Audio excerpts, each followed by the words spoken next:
I keep telling people, do not mess with the Sussex squad.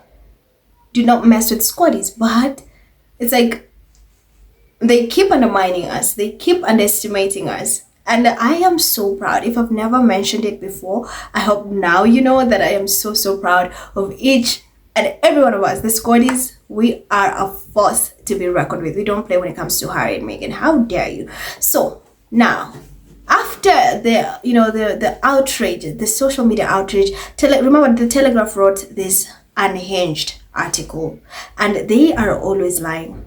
And I'm glad that this incident has opened the eyes of so many people to just see, like, hey, these people, if they can lie about this, imagine the millions and millions of articles they've been writing about Harry and Meghan. It's about time that people expose the UK media, the UK tabloids for who they really are, for what they really are. Because, what journalism is about to do, you need to do research, investigate, collect facts.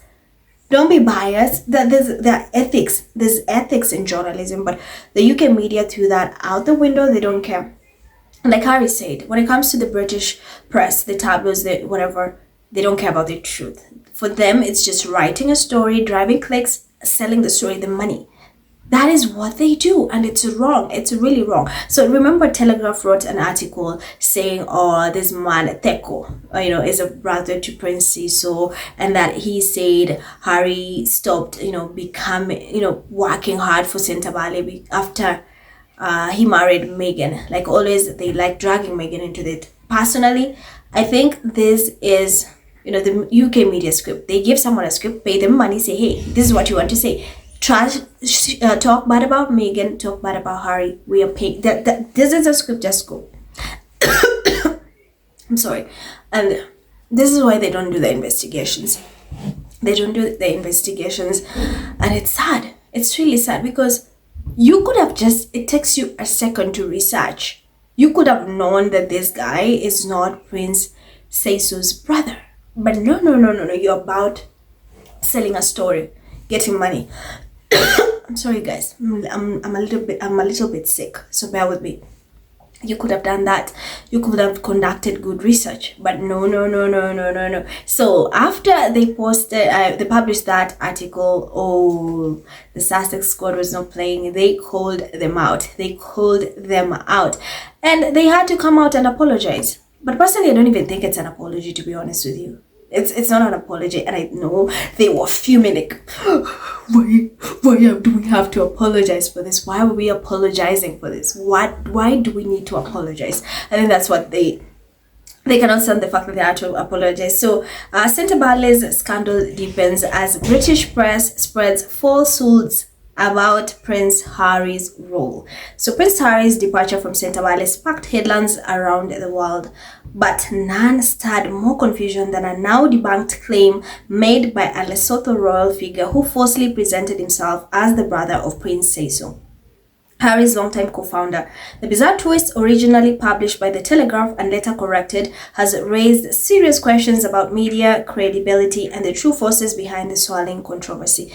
If there's one thing I've learned, and so many of us have established, is that you cannot trust anything that comes out from the UK media, the press, and all that. Because for them, they don't care. And I can bet you, I am sure they knew this man is not Prince Seeisos' brother. Something in my gut tells me they knew this man is not Prince Seeisos' brother, but somehow they just gave him the script, say, hey, just talk. No one is even going to care. Because I think they thought if they write about that, people are not going to debunk that. People are not going to call them out for lying. It's like normally how they write bad articles just to sell, to drive clicks. But this time, people are waking up to, to the UK media and tabloids. People are no longer dumb. You used to fool them back in the day, but not now anymore. So, misidentification fuels media frenzy. Principal Chief Hobane Theko, a high-ranking member of Lesotho College of Chiefs, appeared in a Telegraph article criticizing Prince Harry's reduced presence at the charity he co-founded in 2006. Theko suggested that Harry's marriage and move to the United States had killed the spirit of sentebale and claimed Meghan had never visited Lesotho. The article introduced him as Prince seeisos brother, a claim that carried weight and emotional charge. However, the identity claim quickly unraveled. US Weekly confirmed that Teko holds no familial ties to seiso and has no role at Sentebale. He is not a trustee, advisor, or official spokesperson. The Telegraph eventually corrected its report, stating that Teko is not seiso's brother and has no correlation to the charity's operations. Despite this, his remarks had already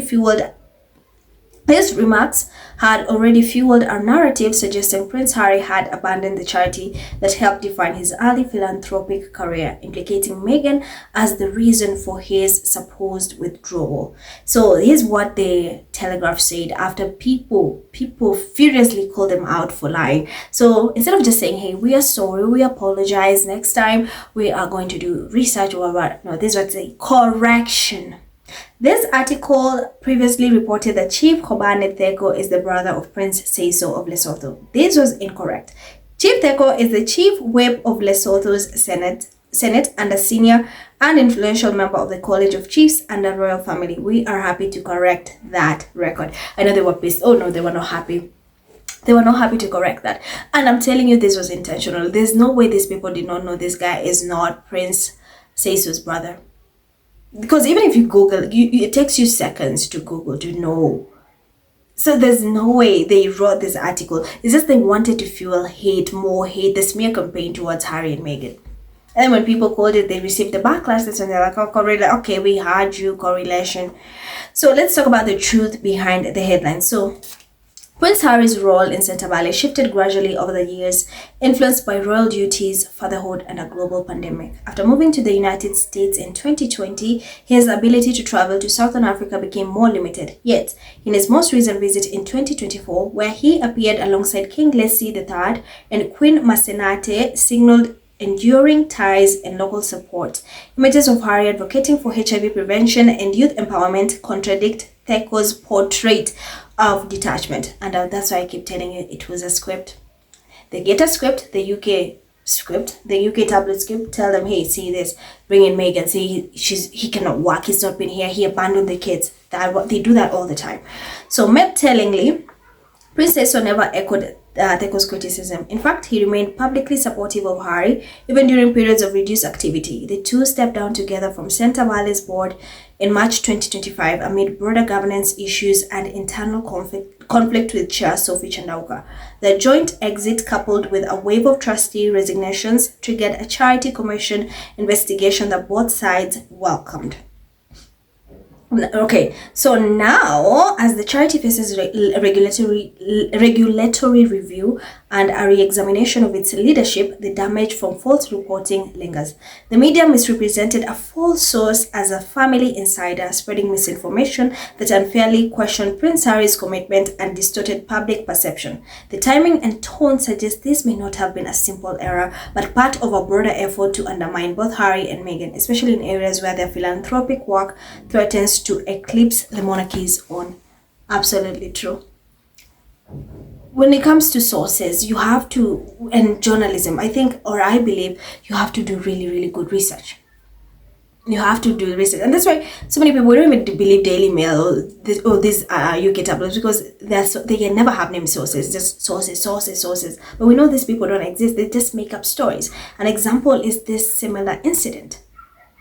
So the squaddies had to call them out furiously for them to, hey, let's correct. Okay, we are happy to correct. No, you're not happy. You're not happy because they should not even have gotten to this part. You need to do your work, report on facts, conduct research. Just don't plaster things to drive clicks. Because at the end of the day, and then they apologize later after this, people were dragging Harry and Meghan for this, article. Then later on, after, people are calling them out, that's when they ran to say, hey, we are sorry. This man was not Prince Seiso's brother. You could have seconds researched, Googled to see if this man really is the person he claims to be. So it's really sad. And this is why I'm glad they were exposed, because now, if there's people need to understand, these people lie, and they've been lying for millions and millions of time. This is just one of the incidents that people really, really call them out, and there were facts like this is a lie. But this makes you, question everything they've ever written about Harry and Meghan. Because personally, we the squaddies know it's always about lies. But the people out there who always believe their lies, and even I know, despite them seeing this, they'll continue believing, their shitless articles. And it's sad. So I wanted you guys to know, because I'd done a story about that, and I wanted you to know they've issued an apology. But we had called them before even this came out. We called them in my last video and said, hey, this is a lie, this is a lie. So as always, let me know your thoughts in the comments below. Thank you for watching. Thank you for staying tuned. I'm Miraj, and I will see you in my next video.